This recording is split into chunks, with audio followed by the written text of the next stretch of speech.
جناب عمر فاروق رضی اللہ تعالیٰ عنہ رات کو گشت پر ہیں تو ایک گھر سے بچوں کے رونے کی آواز آتی ہے۔ آپ دستک دیتے ہیں اور گھر میں خاتون ہوتی ہے اور اس سے پوچھتے ہیں کہ بچوں کے رونے کا سبب کیا ہے؟ تو عورت کہنے لگی کہ بچے بھوک کی وجہ سے رو رہے ہیں، آج 3 دن ہو گئے بچوں نے کچھ کھایا نہیں ہے، اور جب کہ اس کے گھر میں چولہا جل رہا تھا اس کے اوپر ہنڈیاں بھی پڑی ہوئی تھی۔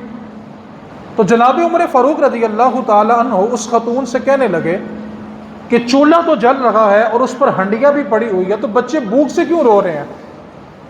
کہنے لگی کہ اس ہنڈیا کے اندر کھانا نہیں ہے بلکہ میں نے پتھر رکھے ہوئے ہیں اور پانی بھرا ہوا ہے تاکہ بچوں کو تسلی دوں کہ کھانا پک رہا ہے، اور بچے 3 دن ایسا ہی ہو گیا کہ روتے روتے سو جاتے ہیں اور بچوں کو اسی طرح بہلا دیتی ہوں۔ جناب عمر فاروق رضی اللہ تعالی عنہ فوراً بیت المال آئے اور اناج کی بوری بری اور اپنے کندھے پر خود اٹھائی۔ آپ کا خادم اسلم آگے بڑھا اور کہنے لگا حضور میں آپ کا خادم ہوں، مجھے بتائیں بوری کہاں چھوڑ کے آنی ہے؟ آپ آگے آگے چلے، میں بوری لے کے پیچھے پیچھے آتا ہوں۔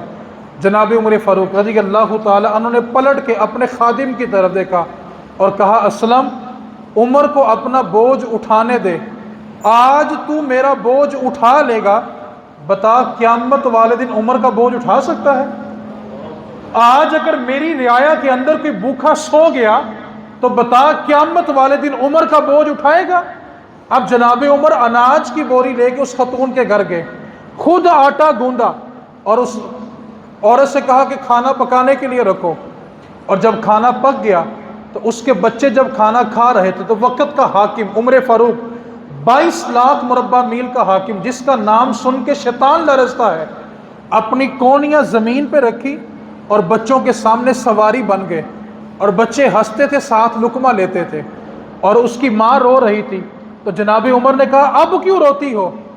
تو کہنے لگی میں عمر کی جان کو رو رہی ہوں کہ کیسا حاکم ہے، میرے بچے 3 دن سے بھوکے ہیں اور اس کو پرواہ نہیں ہے، میں قیامت والے دن اس سے پوچھوں گی۔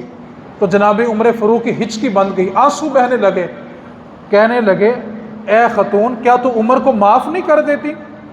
تو خاتون کہنے لگی اس کو معاف نہیں کروں گی، تو دیکھ کتنا اچھا ہے، رات کے اس پہر ہمارے گھر میں اناج لے کے آیا ہے اور جو وقت کا حاکم ہے اس کو پرواہ ہی نہیں ہے۔ تو جناب عمر فاروق پھر کہنے لگے کہ تو اس کو معاف کر دے۔ تو خاتون کہنے لگی کہ تو اس کا اتنا حمایتی کیوں بن رہا ہے؟ میں نے تو عمر کو معاف نہیں کرنا۔ تو جناب عمر فرمانے لگے جس عمر کو تو نے معاف نہیں کرنا وہ عمر تیرے سامنے کھڑا ہے، آج معافی دے دے، میں بروز محشر تیرا سامنا نہیں کر سکتا۔